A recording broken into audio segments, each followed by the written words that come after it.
चोरा मद बिक्री को केन्द्र करी तातिले महिला गोष्ठी। चोरा मद बिक्री को केन्द्र करी तातिले महिला गोष्ठी पंचायत कार्यालय घेराव करने सह देले आंदोलन चेतावनी। नाउगाँ थाना अंतर्गत गजराजपुर पंचायत रे चोरा मद बिक्री करुथुबा जैनिक युवकों घरे शताधिक महिला माने पहुंची युवक जनक घरे रखिथिबा चोरा मद गुड़ी को भांगिबा सहित ए पंचायत रे चोरा मद कारबार को बंद करिबा पई महिला माने आंदोलन को ओलाइथिबा देखिबाको मिलिछि। एमितिकि महिला माने पंचायत रु देवी देउल सेतु निकटरू पंचायत कार्यालय पर्यंत एक शोभायात्रा आसी मद विरोधी स्लोगान दे पंचायत कार्यालय सम्मुख में धारणा बसिथिले। परे पंचायतर सरपंच को ए पंचायत रे चोरा मद बिक्री बंद करबा पई लिखित अभियोग करथिले। एमानक अभियोग अनुसार उक्त पंचायत रे गजराजपुर ग्राम दलित साहिर सुधाकर सामल नामक युवक विगत 5 वर्ष धरी ए साहिरे चोरा मद बिक्री करि आसुछि, जहाद्वारा से साहिर 80 भागରୁ ऊर्ध्व परिवार मूल मजूरी लागी निज परिवार प्रतिपोषण करिथांती। किंतु ए साहिरे चोरा मद कारबार हेउथबारो प्रत्येक परिवार पुरुष माने ए मूल टंकारु अधारु अधिक टंका नै मद पिउथबा बेले एमानक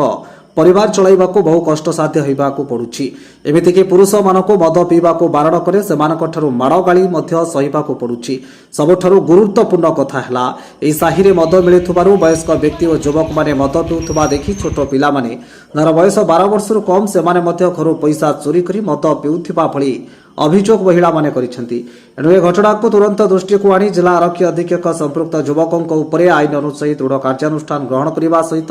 ए पंचायत संपूर्ण भाव चोरा मद कारबार को बंद करने महिला माने दाबी करिसेंती। एथिप्रति जिला प्रशासन पक्षरु कोनोसी पदक्षेप ग्रहण करा न कले आगामी दिन में महिला माने राजरास्ता को ओह्लाइबे बोली चेतावनी दैछंती। जगतसिंहपुर वैष्णव राणो की रिपोर्ट टीएनएस न्यूज। ना चंद्रमा सामल मो घर गजराजपुर मो हूँ गोटे मुंडिया श्रेणी लोक। मो स्वामी दिन को मजूरीटा आणती 300 टंका 400 टंका मजूरी आणवे ता दिहर मत 100 देकरी आउ 300 नहीं सी मद पीयती कहला सत्य मत मारधर करती आउ मो कथा शुणती ना शुणिकी देखिकी मो पिला माने भी आमर खराब हेलन पाठ पढ़िया जाऊना निशा द्रव्य अभ्यास करलुनी यही कथा नागी कहिबारु गाँव में सी मद चोराबार कारबार कर सी मानिले शुणिले मु तेणुक महिला समिति रे जनइली से सहयोग मागिली मागिली आज्ञा नमस्कार मु गजराजपुर एमके मु रीता महांती मु तो सठिक ए विषय किसी जानी जेहेतु खाली मत खबर कले जे आम एसएचजी भौणी मैंने एमती मद बिक्री करी आमको सब आम स्वामी मैंने सब किणिकी खाई आमको सब सोदासोदी मारपिट करें कहली तुम कि ना जेहेतु तुम घर पाख गाँ लोक काली सका तुम चलो सहित तुम ताकू जा पचार कि हाँ तोर जीविका हूँ मद बिक्री करिया मद यहीटा तो जीविका नुह ना आउ केते जीविका अच्छी परिवार पोषण करने तू अन्य किसी कर जदि तू करुचु मद बिक्री कहना छोट छुआ आमर काली सकाଳେ अछन कोन ना कोन आपन मो ना सविता दास मोर गजरा कोन ए आंदोलन कोन पे करछन आम पंचायत रे चोरा मद कारबार होउची आम पिला माने आम स्वामी माने तो मद पीउछत ता भीतर आम पिला माने छोट पिला मद पीउछत आम पिला माने भविष्य नष्ट होउची आम तो गोटे मूल आइले आम स्वामी माने तो सबले आम आखि देखे बाड़िया पिटा करी से पैसा मद पीले ताले आम संसार केमती चलिए आम कहया सत्य भी आमको बाड़िया पिटा करछंती आम तेणु जी स्त्री लोक एकाठी सब करूँ आदि किए न शुणिले आम लास्ट को कौन करूँ जब थाना घर करूँ थाना गला न शुणिले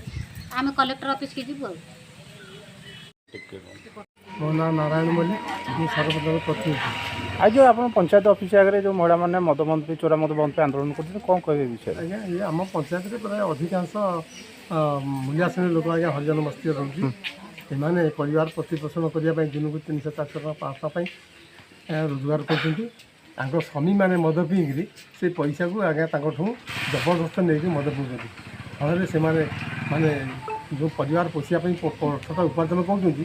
चली पार ना पिला छुआ भी मूर्ख होती पाठ भी पढ़ुना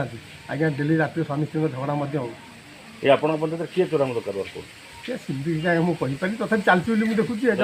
विषय क्या जना आगुरी तो थाना को बारंबार जनई थाना वाला आसती बुझुं देखी जाऊँगी प्रतिकार किसी